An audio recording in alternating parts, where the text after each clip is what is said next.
Right now is former U.S. Army Special Operations Strategic Advisor at White Fox Defense, Brett Velikovich, and from Price Futures Group, Phil Flynn. And let me kick it off with you, Phil. Give us the sense of the oil markets this morning. We see prices are up almost 9% right now.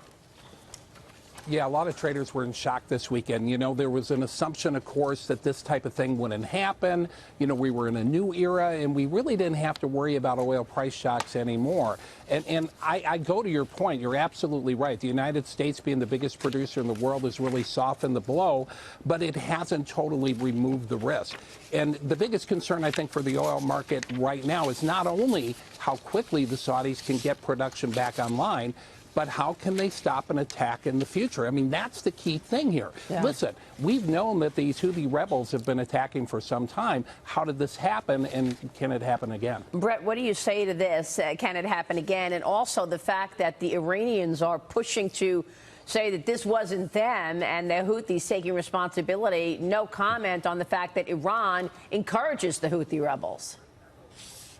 Well, there's no doubt in my mind that it is the Iranians. They have everything to gain from the spike in oil prices. They need oil over $100 a barrel to fuel their economy. So it's clearly, the Iranians in this case. But the attacks, when you look at this really closely, it's one of the deepest attacks within Saudi territory from with this type of drone strike. And because of the conflict within Yemen and Saudi Arabia, you immediately point to the Houthis, and you would assume that the drones originated from inside Yemen. But as a drone expert, I look at this and I say, how is this even possible? They would have had to reach a distance of almost 800 kilometers to where this oil field is from where the Houthis have their primary territory. And that takes a significant level of sophistication to do that. We can do that in the military because we have satellites and relay systems and physical relays in different countries that allow us to pump out these live stream videos to do that. For a Houthi rebel group, it takes an incredible level of sophistication, and that's why I believe these attacks didn't originate in Yemen at all. They originated more than likely in Iraq, and we probably have very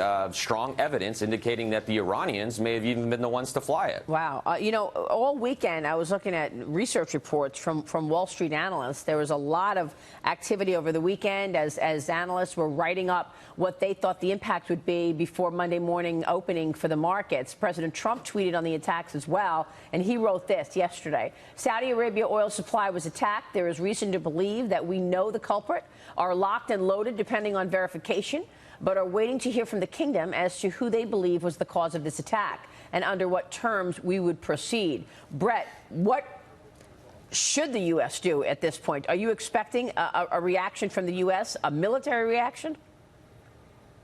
I think that there's a possibility that there could be some sort of military action to take place. If you look at in the last few weeks, we saw a strike by the Israelis on an Iranian base inside Iraq that was preparing to send drones to strike some sort of Israeli asset. And they stopped that beforehand. I think that's what we're seeing here in this case as well, is that we may have very clear evidence that there's an Iranian base from where these drones originated. But I want to talk real quickly about how to stop these attacks in the future, because we have the ability right now, the technology exists to be able to hijack the controls of a drone, take over a drone remotely, and land it safely. This is not sophisticated. This is sophisticated technology. It's not classified top secret tech we're talking about. These oil facilities should be installing this counter drone technology that is able to stop these attacks, create these virtual barriers that can jam the signals of these drones so that these critical facilities don't have to deal with this problem in the future. The Saudis are aiming to restore a third of lost oil output today. That's according to the Wall Street Journal. I just want to point out Lindsey Graham's tweet yesterday, Phil, before you answer on Saudi trying to fill up what has been lost. Lindsey Graham tweeted this.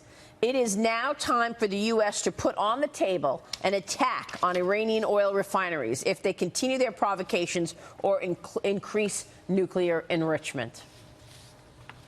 I think that's a possibility. It's sending the Iranians a quick message. It will have a major impact on the global economy and oil prices if that happens, because we don't know what will happen after that. So it's a very high-risk situation. I will say this. President Trump is very good at trying to calm oil prices. Yeah. Right as the market was opening electronically, he came out with his tweet that he was going to release oil from the reserve. And also, we wanted to remind people there's plenty of oil out there, so don't worry. Yeah, that's what he said in the tweet, Dagan. Plenty of oil, exclamation point. There is a concern, though, Phil, about being able to ramp up production, particularly here in the U.S., in the Permian Basin, in those shale formations, that I know that I think the U.S. rig count is down to a 17-month low, down 16% from a year ago, according to Baker Hughes. And it's not that easy to ramp up that production here in the U.S. It isn't, you know, and the shale guys have laid off a lot of their employees. The rigs just aren't there. It would probably take weeks to bring this production back online. They do have a lot of drilled but uncompleted wells that they can try to bring on quickly, but then you have issues of transportation, trying to get in online, and we're already exporting a record amount of oil, so it's going to be hard to increase that. All right, great conversation, guys. We're watching a move that hasn't been seen in a long time, 9% higher on oil. Brett Velikovich and Phil Flynn, thank you so much, gentlemen.